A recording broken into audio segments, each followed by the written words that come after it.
Hello everybody, and good morning. Welcome back to the countdown to Phoenix.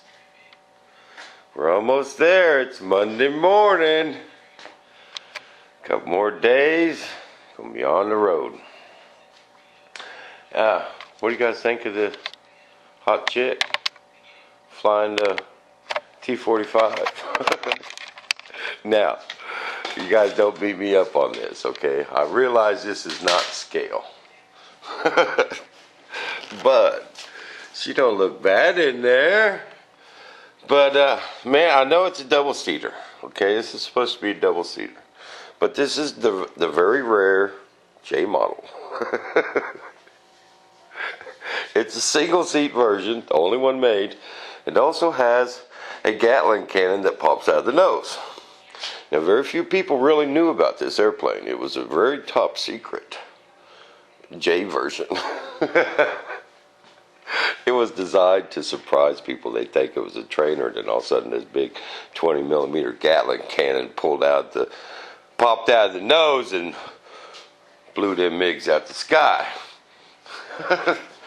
That's my story, and I'm sticking to it.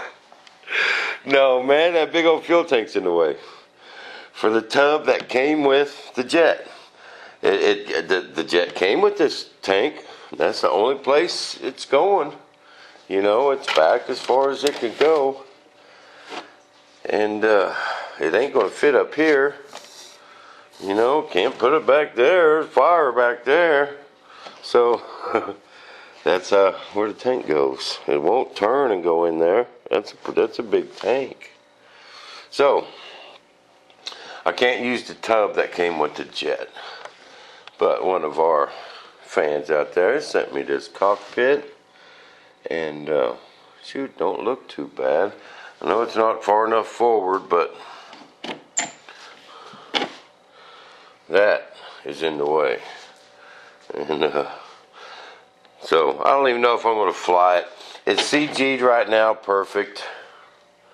With the batteries right here. And my camera mount is right there. And I want to take some video, and it would just get the back of her head and the back of that seat. And, you know, that cockpit's not very heavy, but it's going to make it extremely nose heavy, especially when I put in all that fuel. But I got one more thing I want to go over, okay? Mr. Seat Warmer had an issue with the way I do my CG. Okay, not to create any drama here. I just want to go over this, okay? Because this is what I believe, okay? I do not think I am the ultimate RC guy, okay? This is designed to share what I know, okay? I'm not saying I know everything or my way's the only way. Anything of that nature. Get away from this fan. Okay? I learned from you guys too. You know, this is supposed to be like a learning experience for everybody. Okay? Now, here's my issues with the CG. Okay? This is how I feel about these jets and their CG issues. I'll put this on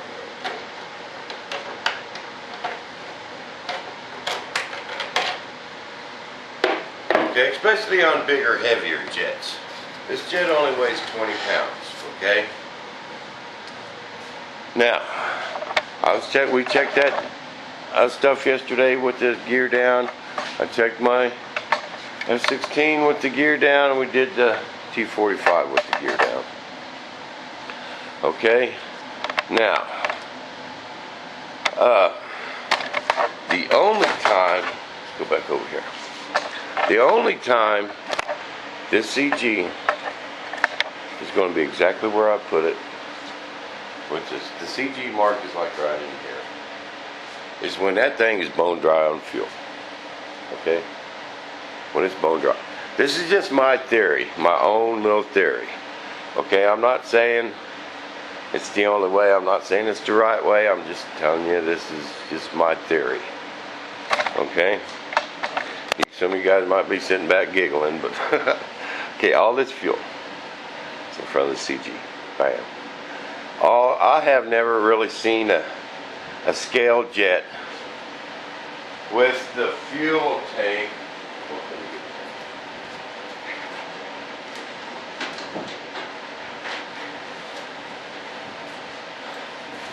With these fuel tanks exactly on the CG. You know, boomerangs, bobcats, sport jets, that's a different story. Bam, there's right there. Scale jets, F4s are about the closest, but they're still in front of that CG. You know, so when I take this airplane off, it ain't anywhere close to where I put this CG. That thing has got 5 pounds of fuel right there. 5 pounds. Okay? The only time this CG is anywhere in the ballpark of where I set it, which is right there, or close, you know, a third of the wing, is when I am low on fuel with the landing gear down, coming in for a landing. Okay? And that is also when you're going the slowest.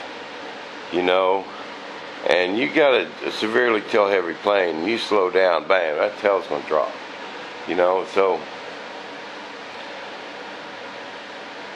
that's just my kind of theory on this. Okay? And especially you take a 40-pound plane, you know, F-16, that thing fueled up's over 40 pounds. It's 35 right now empty. John's F-18, 45, 50 pounds. Now, that front nose gear goes forward on the F-18. So you're only talking really grams moving, you know, about that farther forward. You know, you got to put it, you know, put in that arc. You know, so that thing's only not really going forward very far. Just a few grams. I don't feel that when I'm taking off with 5 pounds of fuel in that nose, some even more, that F-16 carries over a gallon. So we're talking 10 pounds of fuel. You know, and that nose gear going forward that little bit, you're just talking grams, man. Just maybe an ounce or two moving forward a little bit is not going to radically change that CG. You know, only thing that's going to change that CG is burning off some of that fuel. And then, you know, you get back to our CG range. And, you know, you don't land with your tanks completely empty. You know, I'm not saying the CG is not important. Okay, it is very important. But, you know, especially on these scale jets, they're also nose heavy when we take off and we're up there flying. You know, it's, you know, I don't know. I just, you know, my CG... All I'm saying is gear up, geared out. I don't really think it's a crash fixing to happen. Whichever way you like to do it. I don't know. Correct me if I'm wrong. But that's just my kind of theory I wanted to discuss with everybody. You know, CGs are very important. If you guys know something I don't, or, you know, I'm not... That's just my theory, okay? Yeah, and I'm just sharing what I know, okay? I'm not saying I know everything and my way is the only way. This is for everybody. This is for me to learn too. You know, so let's keep trucking, man. Let's have some fun. This is all for fun. It's more than a hobby, but it's fun. We all love it. We love things that fly and burn jet fuel. Thanks for watching. We'll see you in the shop.